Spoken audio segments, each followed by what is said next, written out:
Hey, so today I'm talking with friend and fellow Reiki master teacher Esther Vera, sorry. Um, and I don't know, I just wanted to share her with you guys because I really appreciate her. She's an amazing healer. She holds such a beautiful container, sacred space for women, and we've had some powerful sessions. I've mentioned her before, so here she is. Here's Esther. Thank you, Esther, for coming.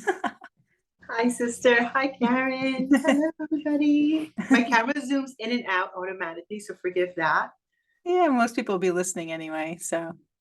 But Thank you for having me on your channel. yeah, for sure. So Esther and I met, well, actually, you came to my first rebalance retreat as a guest and you knew of me. And you remember you Oh, introducing yourself. You're like, oh, hi, I know you. And I'm like, okay. Like, it's just weird when, I have this a public, exposure. And so people know me before I know them. So I remember meeting you and being like, okay, like this, she knows me. It was just funny. And then during all of the craziness during 2020, we shared similar ideas and opinions. So that was a big bond. And then eventually, I think that like I joined you had a virtual moon circle one time during 2020 that I joined in on, and we just kind of got chatting on the side here and there. I don't even remember that Zoom one. Oh, wow. It's a long time ago. Yeah, yeah. And then I guess somewhere after the opening of my store is when you came and got a session, or I went to, like, I don't even remember actually how it unfolded, but I somewhere. went to you first, and then you came here. And then we just Yeah, started, we switched back and forth between, yeah. each I, other. I I don't know when the first time I got a Reiki session from you was, but maybe like in the springtime last year or something like that. I don't remember 2021, but I went to one of your moon circles right after my vacation when I was the vacation I went down to where did I go? Virginia. And on the way home, we got home in time and I was like, I think I'm gonna go to this moon circle. I'm gonna go right now. And it was like boom, like I just had like just enough time to get there. It was like a last minute kind of thing. And you welcomed me in and I was like floored by those gatherings. That was the first gathering I went to of yours. So that kind of hooked me in. Oh, thank you. Yeah, Sure. I love Circle. Yeah. That's where I do, I've done most of my healing work in Divine Feminine Mm-hmm. within the container of a woman's circle. And I Mm-hmm. started doing those. I've been doing them honestly for most of my life without realizing I was in circle. Okay. And professionally or in this setting, the last 3 years. So 2019, I took them on myself. Prior to that, I was always a participant. And I Right. felt there was a need for that. That's my dog. Sorry. I felt there was a need for it in my community. And I love holding space for women to be raw, authentic, vulnerable without being judged or criticized or fixed, because in our everyday life, as mothers, or just as women, it's like we share our stories, and either someone will try to interject and fix the story for us, or and it's empathy. I get it. So sorry this happened to you is always welcome, but sometimes we just want to be heard without having to explain. Just share how we feel. Get Mm-hmm. it all out there. And there's so much power in being witnessed. And that's what I want to bring to these circles, is that divine feminine energy, that container of just letting it flow, letting it guide. You've been here. You know how it is. There's always a structure, within the container itself. It's masculine. But then once we start talking and speaking, and that's where the juice is and the magic happens. There's a thread that gets woven, and it's like, I don't feel so alone anymore. My story is my story, and I own it. But then there's someone that sits across from me who I've never met before, just shared something that I can resonate with. Mm-hmm. And, yeah. So when I started, I realized before I came on today, it's like, oh, wait a minute, I've been doing circles for a while, but in this setting, yes, since 2019, I've been offering them here in my private residence. Mm-hmm. I've also come up to Moon Magic to do them, which I love your space. It's so beautiful. Mm-hmm. Um, but in my community, I'm Spanish, in case you didn't know. My mom's side is mestizo, so it's indigenous and European, the colonizers, and my father's side's Afro-Colombian. Okay. And my lineage, my religious lineage is Lukumi, or Orisa worship, Orisa traditions. I was initiated in Cuba, and so we have settings where we do circles, not on the floor, but we do. It's a women and men, and it's mostly to communicate with our ancestors and our spirit guides. And I've been holding those for over 20 years. Wow. And I never, I just, when I came on today, I was like, wait a minute, Esther, you've been doing this for quite some time, but I didn't offer it with the format that I do now, which is divine feminine energy until 2019. So that's yeah, I love it. I love circle. I know one of the things that you emphasize is the no cross talking and the no kind of patting. Like, you know, we want to pat and be like soothe, but like you've pointed out how when you're the one receiving the pat, it kind of brings your energy back into yourself where you're like, oh, never mind, like it's okay, I'm fine, you know. And it's like by holding the space for these women, you allow them the chance to just express and be instead of holding it together. I know it sounds a little strict. It sounds black and white, but that, thank you for sharing that, because it's true. Where I've been in settings where if I'm sharing something and it's a deep share, you know, women can be as vulnerable as they want to be, or if they don't want to talk, they can just pass the talking stick or the bowl and come back to them later. But I found that if there's like an energy breakage, if a woman is sharing something deep and profound, and in the beginning, it would be like crossover and, oh, let me go hug her. Oh, I can't handle what she's saying. And perhaps in the beginning it was like, oh no, I just want to show her empathy. I want to just show her some sisterly love, or I just want her to feel not alone. There are ways to do that where the woman is still speaking and still sharing her truth without someone else saying, oh, it's too much. I don't know if I can handle it. Here, let me give you a hug. If the person wants a hug or afterwards, by all means, ask for a hug, you know. But it's encouraged not to, for that reason. Let the woman speak her truth and share what she has to say. And then afterwards, of course, it's actually comforting to, if you want to be comforted, ask for it. And that's another layer that we're also teaching, where you can ask for help. It's okay to be vulnerable. There's strength in vulnerability. Oftentimes, and I come from a corporate background where we were taught vulnerability is a weakness. You cannot express vulnerability in a corporate setting because you would be seen as weak, and you have to be, you know, always in a moving motion and knowing what you're doing. And God forbid you express a little vulnerability, you wouldn't climb up that corporate ladder. Right. And so coming from that mindset, learning a different way was not easy in the beginning, because first I remember feeling like, oh, this is too much. I don't know if I can sit here listen to all this vulnerability. It's not my everyday thing. Now it's my language. It's my language, and I teach it to my sons, because I'm a mother of 3 sons and no daughters. And so I feel it's important to teach my sons about the feminine energy and vulnerability. Right. And not taking away their masculine selves, because that's all, but just helping as a woman, as a feminine leader, just to always teach them about owning that energy within themselves as well. Yeah. And so how did you get from the corporate you to the Reiki master you? Okay, so that's a journey. So like I said, I've always been doing this work, but I've never done it in a professional setting until after I came home from corporate. And that was due to a very public nervous breakdown I had in 2012. My astrologer said that my Venus was going over my chart.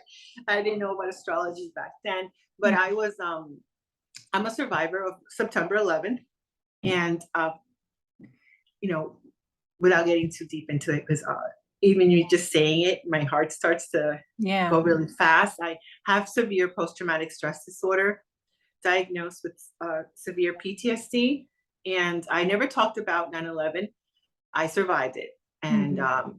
there's a lot of guilt around that. And some people that were behind me died. You know, Mhm. now I said I want to talk about it, and here I go. But yeah, so that event alone Mhm. um, was sort of like the catapult that got me to where I am today, because I denied my feelings for a decade after that event, refusing to get therapy. I mean, we were given 2 weeks of therapy after as a collective at the office, and there was 12 of us in the building, and the rest were out either at conferences or they were just downstairs. Were not able to come up, and we were, So when we came out, I was working for Deutsche Bank at the time, 130 Liberty Street, and directly across from two World Trade Centers. So our building is connected with a footbridge. That's how close we were to that building. And I was on the 40th floor. And the second plane, I was in my building for both planes, but the second plane hit somewhere between the 77th and 83rd floor of the second tower, I believe. I'm not positive on that. I guess you Right. guys can Google that. But anyway, that whole horrific event changed who I was. And there was so much trauma already in me from my childhood that I had not looked at, that this was just like a band-aid that sort of ripped off everything I Yeah. was holding in. And I had nowhere to go. I didn't have the tools. I wasn't taught about vulnerability. I wasn't taught about therapy in my culture. So I just kept going along, kept moving. I had babies.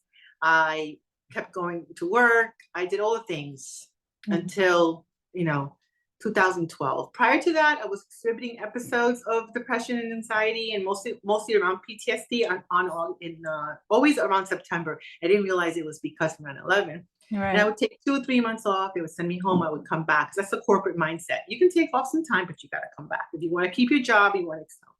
Mhm. And then when that happened in 2012, they sent me home. And I was embarrassed. I was very embarrassed, to have that happen in a Mhm. corporate setting. But that's how bad I was. Right. And, by then I wanted to keep my job. I had to go get some self-care, which meant seeing a psychiatrist. And when I sat down with him and spoke with him, he recorded my story. And then just so I can get it all out of my body, he said, which Right. I understand, my body was restoring this trauma. Mhm. And he says, you can't go back. You have extensive post traumatic stress disorder. There's a lot of flashbacks I suffered with, people falling, people jumping. And out of respect for anyone hearing this who had family members that passed away or were there, I just don't want to No. deep dive into Yeah. that. Okay. Um, but that's just changed me completely.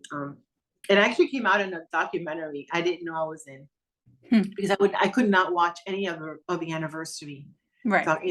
Nothing. And 2011, I was sitting down in front of the TV with my husband watching the 10th anniversary of 9/11, and they had this National Geographic 9/11, the day that changed the world, documentary, and they're showing people coming out of the buildings, and oh my God, there I am, Wow.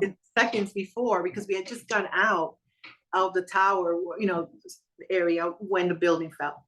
Mhm. And it wasn't until later that I found out it took 11 seconds for that building to fall down. And I was standing 50 feet from it. Holy moly. So how I survived that, I don't know. Like I said, there's people behind me that didn't make it. But a lot of that has also to do with my initiation into my traditions. And I Mhm. was told through divination not to walk through rubble. And it was 1 month exactly. I was initiated on August 8th in Cuba. And I was told not to walk through rubble. And I didn't understand, because I live in the suburbs of New Jersey, what they were saying. I thought they were Mhm. confused. Maybe it was something else related to Cuba. But no, a month later, 9/11 happened, and there was about 7 feet of rubble in front of my building. And that was the way out. And I remembered in that second to turn around and go the other way.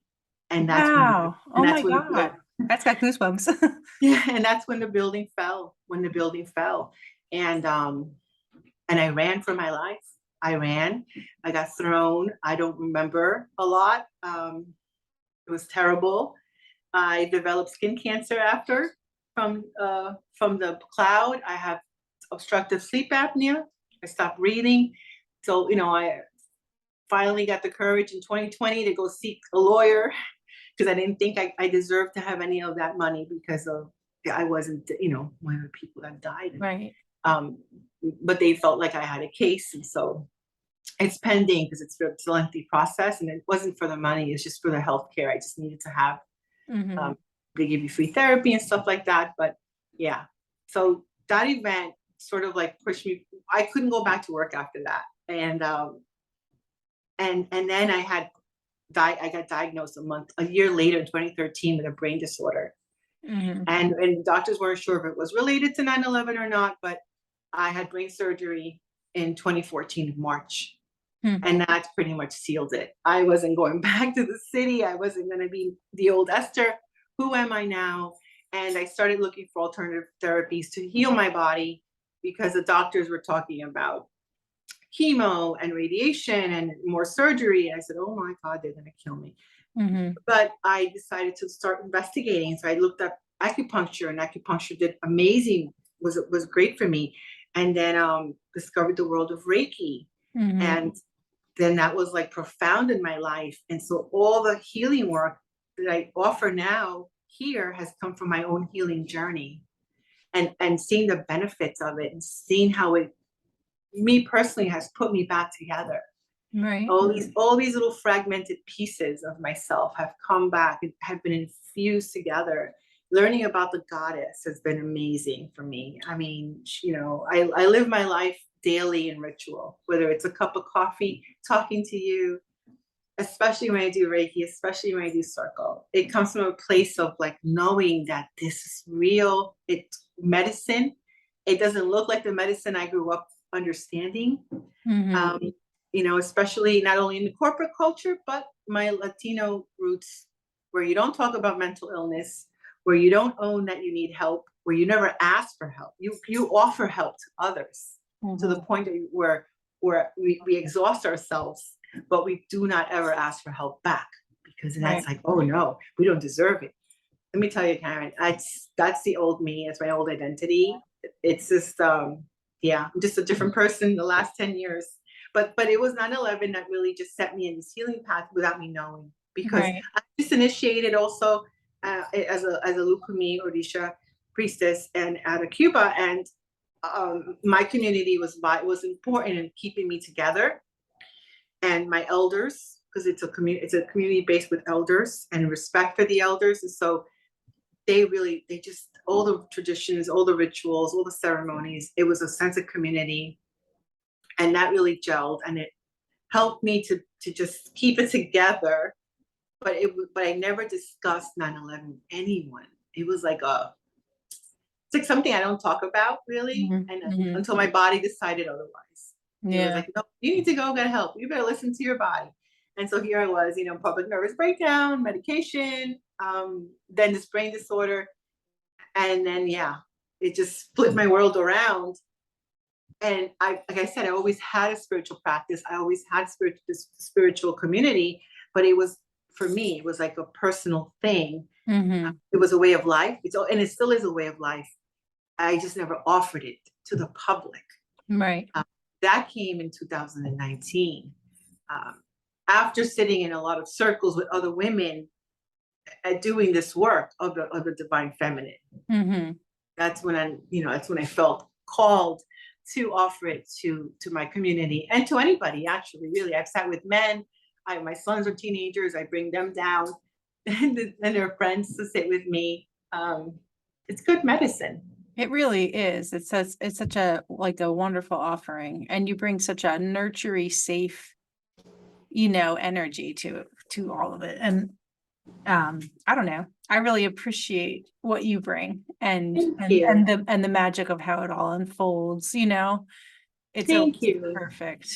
Well, yeah, I want to feel like, I also wanted to say that, not to take anything away from the circles that I've been to, because they have been very powerful, but I didn't see myself represented in these circles, and they were mostly out of California and upper New York, and they were being led by white women of a certain income, which was fantastic. But I was like, where are my people? Where's the Latino community? Where are the women of color? Mhm. How are they being represented? They're not, is this excluding people based on income? Not really. No, I wouldn't say that, because I don't think that's the reason why. But in some places, maybe. But the women I sat with, that wasn't their motive. You know, Right. they also offered something authentic.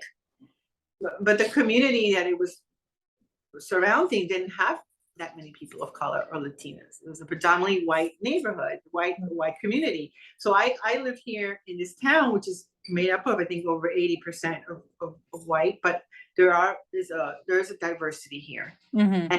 And I'm grateful that when I offer the circles, you will see women of color, you will see white women, you will see Latino, you will see Black, you will see Asian, all representations. I've sat with men. It's important to have containers where we include people rather than exclude them because of their gender, because of their identity or their income status. You know, I want to be inclusive rather than exclusive. Totally. Yeah, and you know, learning as I go. I mean, I'm still learning. I'm always going to be a student of life.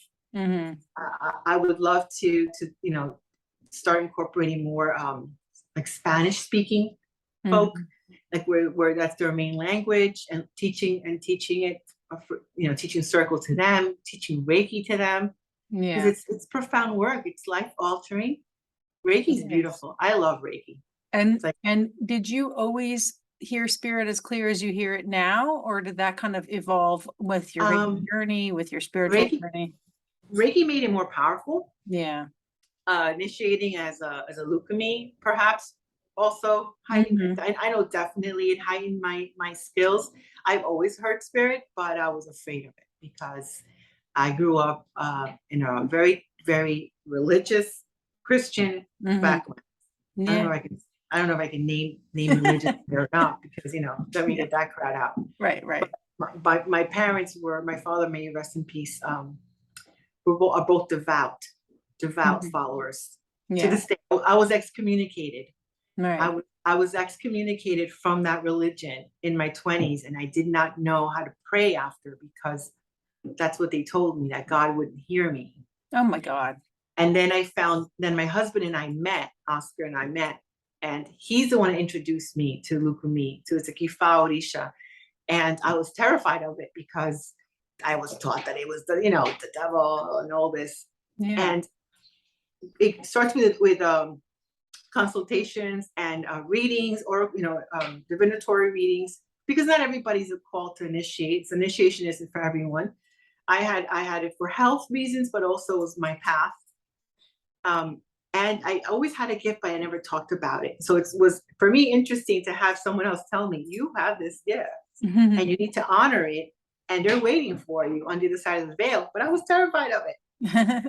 Terrified. So the more I pushed it in, the more loud it would get. Right. And then it finally opened that door, that veil, with my elders, with training. It wasn't just I wasn't just going to go off and do some ritual by myself and then have spirit speak to me in the middle of the day when I'm working or trying to sleep. I was trained as an espiritista by my elders. So I had that training, and it's been a beautiful journey. I have a lot of healing with them. I sometimes feel I have more of a connection with spirits than I do with humans. But in the end, I think I believe we're all spirit in these human bodies. We are all spirit in these human bodies.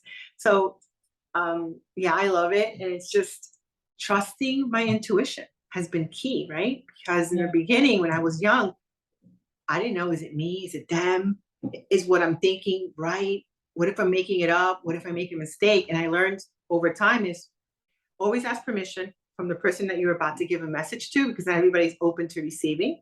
Right. So always have consent. Consent's huge. Which also applies to Reiki, right? Because even if I'm doing Reiki online, if I ask someone, first ask. I see a lot of these TikTok and Instagram accounts where they just give the Reiki. No, ask. We don't consent. Keep scrolling. Consent's huge. But with spirit, I found that once I opened that door, I couldn't close it. I couldn't close it.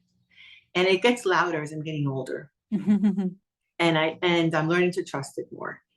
And even if and especially after a person gives me consent, I give them the message, it may not resonate with them in that moment. They'll go home. They have 2 days to think about it. They come back and they're like, oh my gosh, what you just told me makes absolute sense. Right. Which kind of, it's validating for me, but I don't do it for that reason. Right. It's tricky, Karen. It's like, how do you talk about that? Because I grew up thinking that the people who did mediumship or I don't know, the women that trained me were Spanish. Mhm. They were gifted. They were gifted mediums. They could read you like a book. Yeah. And opening up yourself like that 24/7 though can drain your energy. Right. So the layer that was missing for me was Reiki. For me personally, was Reiki, because I know how to protect my energy. I'm responsible for my energy, and just building on that then allows me to use it more. I don't utilize it all the time in my practice. I always tell people for Reiki sessions, it's not mediumship, it's Reiki. Right. But opening myself up to Reiki, especially channeling Reiki on a person, sometimes, yeah, a loved one may come through with a message. Right. And if I'm being called to say something at the end, I'll offer it. Right. But it isn't the lotto numbers. It isn't about, is my husband or my wife cheating on me, like all these things that people like love spells. No, it's more empowerment and self-care. I know. It's funny, earlier when you were, I didn't want to interrupt you, but when you said all of us have our spirit or something like that, like it was the thumbs up came up on your screen.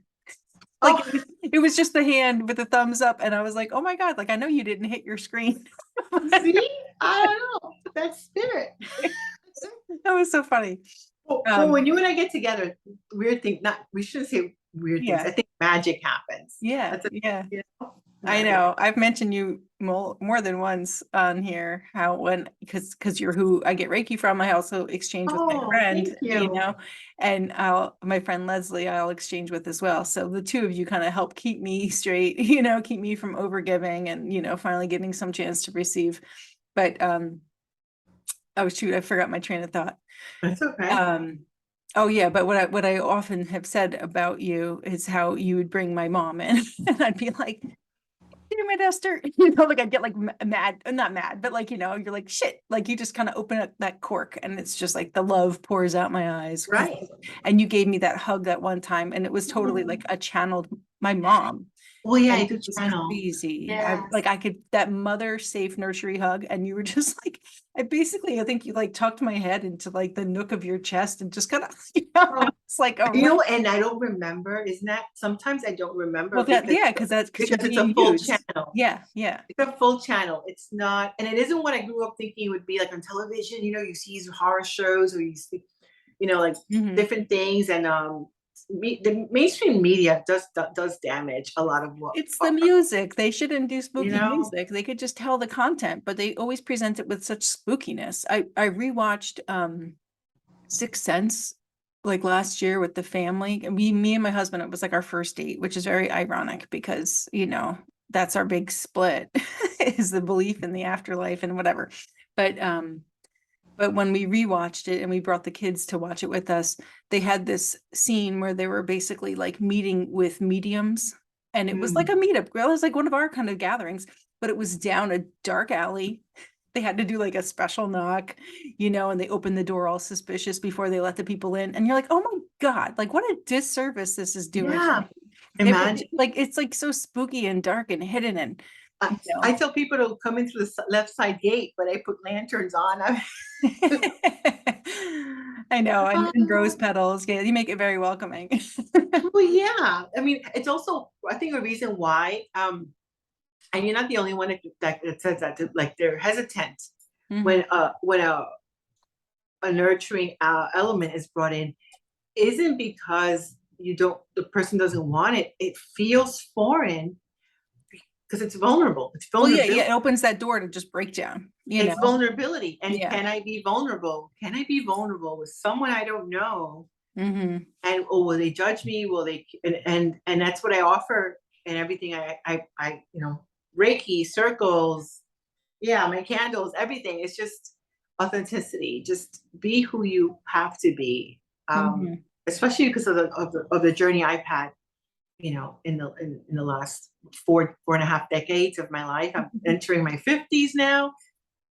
But yeah, I've learned a lot. I learned, I've always had grace, thank God, and not to promote, but yeah, but you know, it comes from something higher than myself.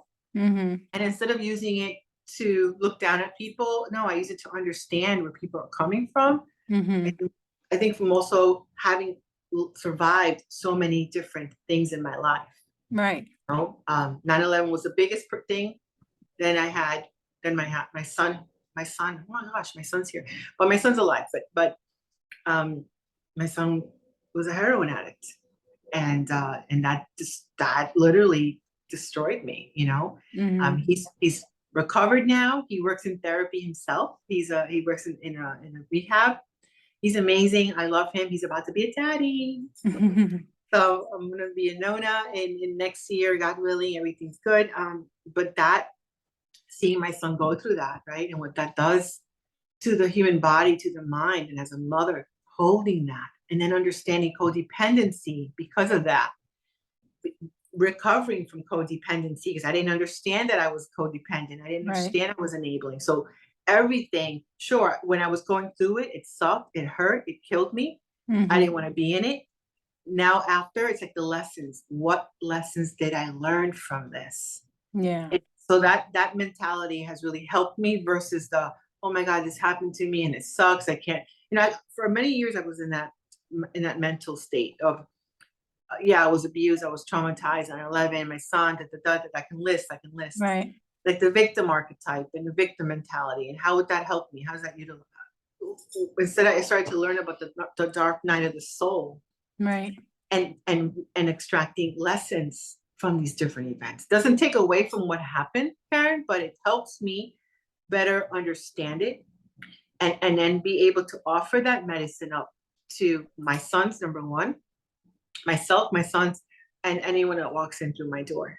Yeah. And not from a preachy perspective, but if it comes up in conversation, you know, Yeah. You draw on your real life experiences. yes, yes.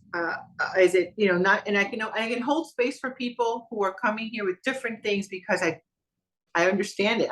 I lived a lot of in my 5 decades on this planet. You I'm know, thinking about like Oprah when she did um one of her theme songs for the beginning of the year of whatever new season she had was I'm Every Woman. She's like, oh, she's like, I've been every woman, you know? So I feel like this the is so same kind of funny. for you, you know, it's like, you're like, oh, I have a story that goes with that. I'm gonna play that in circle next time. Yeah. I'm every woman. That's all you need. Oh, And we can be silly. tell us about your candles and your Oh, connection my with candles. Claudia. Yeah.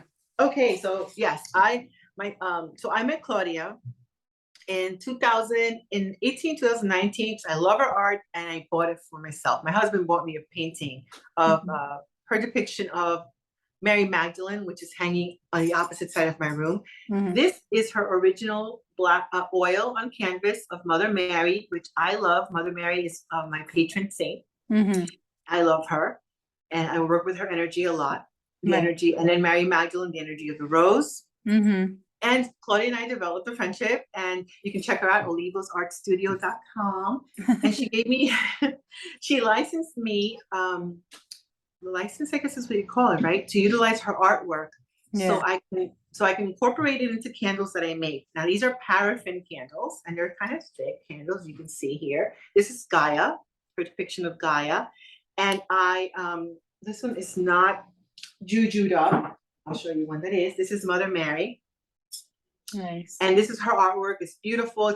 She sells these on her website individually, but she gave me the license to resell them using my candles and helping women connect with their divine feminine selves. Mhm. Also calling in the power of affirmations. So I put some affirmations in the back. I am loved. I am worthy. I am enough.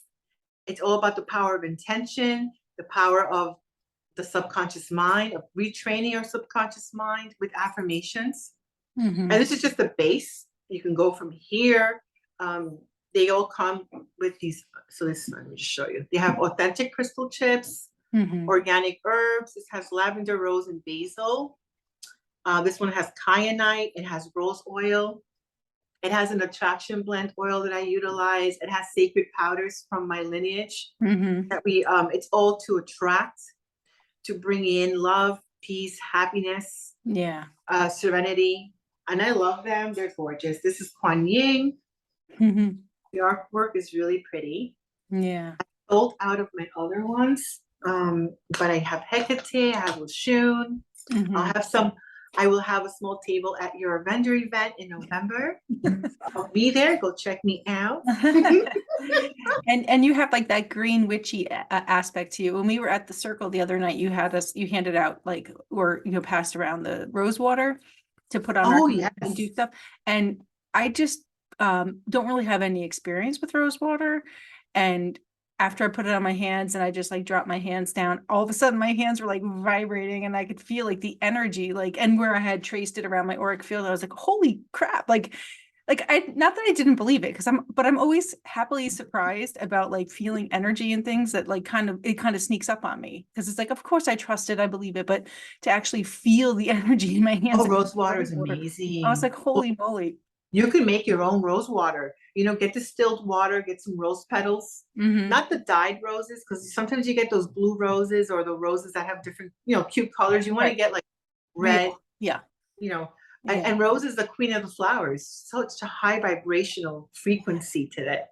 That's why the It little threw me rose. off how strong it was. I was Yes. like, wow. Like, Well, we were working with, in Circle, we work with mother energy, grandmother energy. mm-hmm. We nurture the divine feminine. Not to say that our my dad's passed. I have a better relationship with my father now in spirit than I did when he was alive.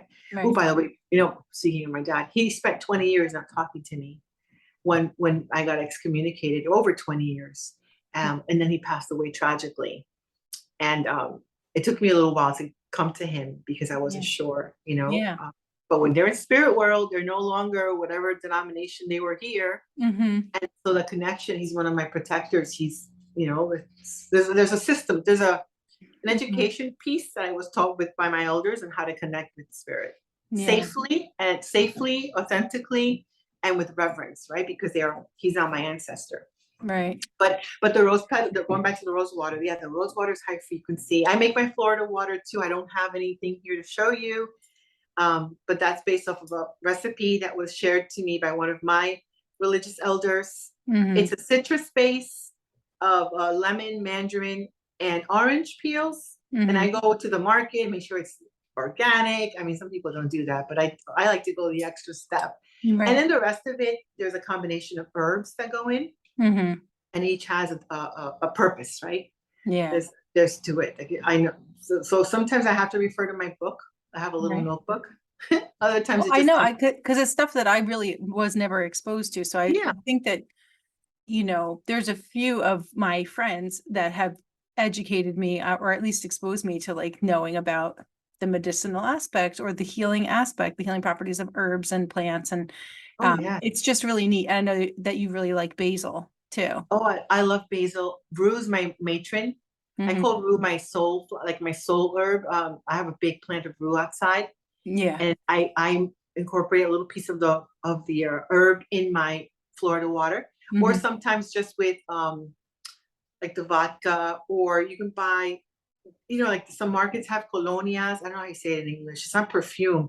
It's like in our traditions, we use a lot of Florida water, different colognes, different kind of perfume, but it's alcohol-y based. Like in a pinch, I always have a small bottle around here, but I'll add herbs to it. Just to use it. But you can get like pure grain alcohol, like vodka or 90% proof alcohol, and get herbs that you like, Karen, and you can make tinctures with that. There's it's different elements here. I also apprenticed with a curandera from New Mexico that taught about making tinctures. And you can add sage, rue, you can add different basil even together, but you can keep it simple and just put 2 herbs, 1 or 2 herbs in a little container of 90% proof alcohol, and then leave it in your pantry in a dark area for 30 to 60 days or more. And that starts to pull the herb into the alcohol, and now you have like a potent, like a tincture. And you can combine that with something else. Going back to the rose water, you can make rose water. You know, you can boil it.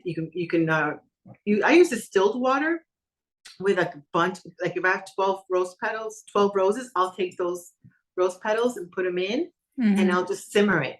You can simmer it for half an hour to 2 hours, depending, you Mhm. know, or more. And Mhm. then the water gets nice and red. You can also there's nothing more powerful than your intention. Of course, yeah.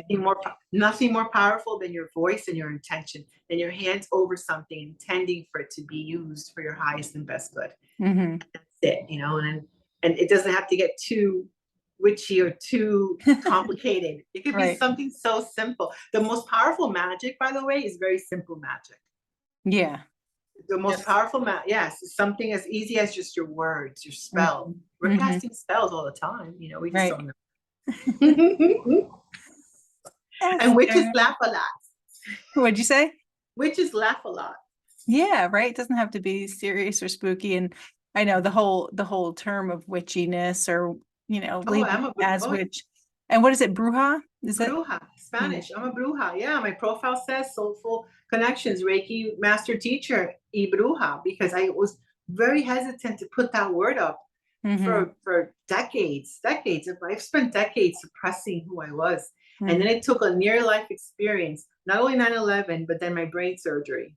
The thumbs up just showed up again. Yeah.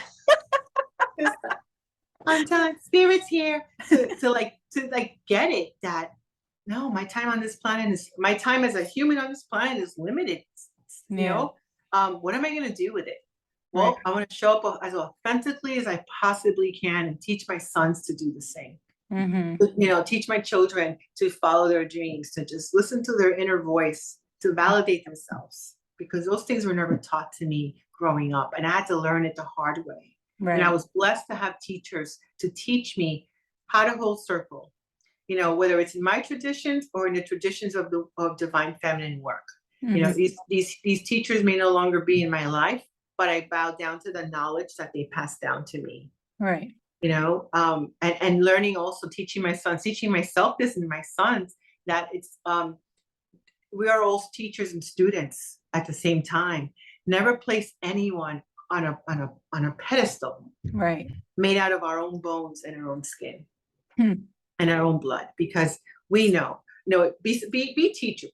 Like, just be open, be teachable, because that's what I wake up every day. What am I going to learn today? Yeah. What am I here to learn today? Sometimes it's just to eat chocolate and watch Netflix, and on my day offs especially. Other times it's just how I hold myself accountable, because I may not always know the right thing to say or do Mm-hmm. or be. And it can get pointed out to me. So you never know when your next teacher, who your next teacher. And that's the beauty of circle too. Everyone in that circle is learning from each other. Everyone there is each other's teacher.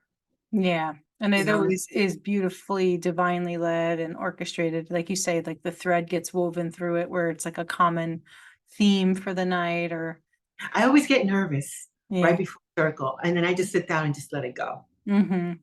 Yeah. Otherwise, I'll have like 5 sheets of paper I have to look at, and then they're like, "No, put that down." Yeah. Yeah, it is. It's always perfect. So Thank you for coming, Karen. yeah, thank you for And thank you for having or me. having me having you, whatever. No, Thanks for thank sharing you. space with me here I'm today. sure I'm so And happy that our paths crossed, because yeah, I said before, I've been doing this work for a very long time, but professionally since 2019. And I Googled you, and you were like, "Oh wow, well, I can't curse here. She's thank got her you. she's got her stuff really put together." Wow. And you do. It takes a lot of work, it Yeah, takes a yeah. lot of work. And I never thought I would be ever on your podcast, but even just being able to give you Reiki. Right, Wow. That was like, and it's taught me just stay right. humble, stay open. Yeah, And I think we connected, yes, over the craziness of the 2020, yeah. was it the election and all that stuff that was Mm-hmm. happening. But here we are, it feels like we've known each other too. Like, at least it feels like that to me. Yeah, Like, for sure. and I don't I trust just haven't gotten the past life insight. Like, I don't know that we've seen past lives for each other. We no. have, I don't remember, but I'm sure we have. Like, it's just Probably cross. Maybe we had witchy stores next to each other, or yeah. we would go to each other's houses and like exchange herbs and exchange medicines, That's something like awesome. that. Yeah. Yeah, just, just staying open to receive. I love it. Yeah, and thank you. And yeah, it is. I'm like, yeah, I know I appear I have my shit together, but you saw how grouchy I was when we first started talking before we hit record. I was doing a bunch of, tedious work. So there's a lot of work behind things that I Yeah, don't love doing and takes a lot of energy. So it does. It takes a lot to do business. I give you a lot of props, and yes, and you're phenomenal. You love to do this. You like to also showcase women of different cultures in your business, Mhm. which is so important, Karen. Because you have more of a I think an outreach. Like you can connect to more people. I've always been behind the scenes. Mhm. Um, Word of mouth. Right. Never. This for me is huge. Coming out in a podcast is huge. I'm raising my hand again.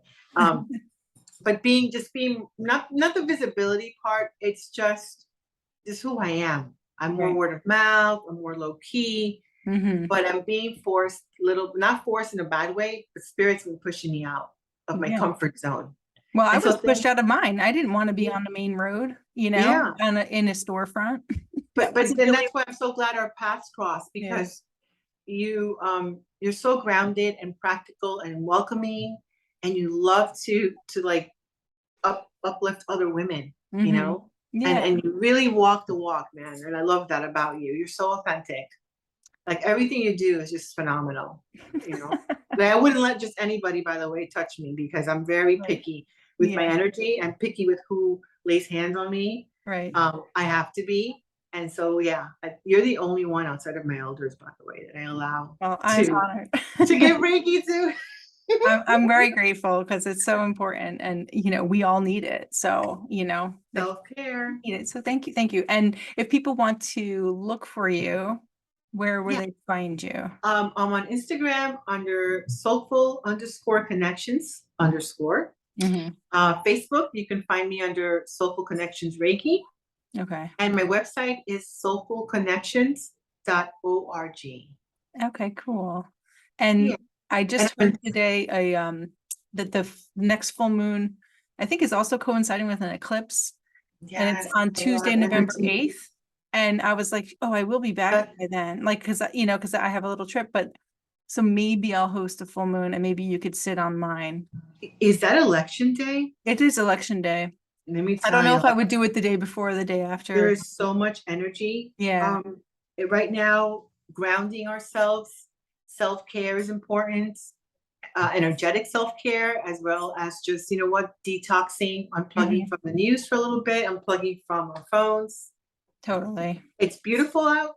Go for a walk, stand in the sun for a few minutes, and remember to invoke. Like I was just gonna give a message, just to invoke ourselves, invoke the highest and best version of ourselves to come forward and step forward to help us during these times, because these are difficult times that we're living. But we can do it. We can do hard things. Yeah, we were born in this time. Yeah. So thank you again, Thank you, Esther. Karen. I love Love you. you. See you soon. I'll see you.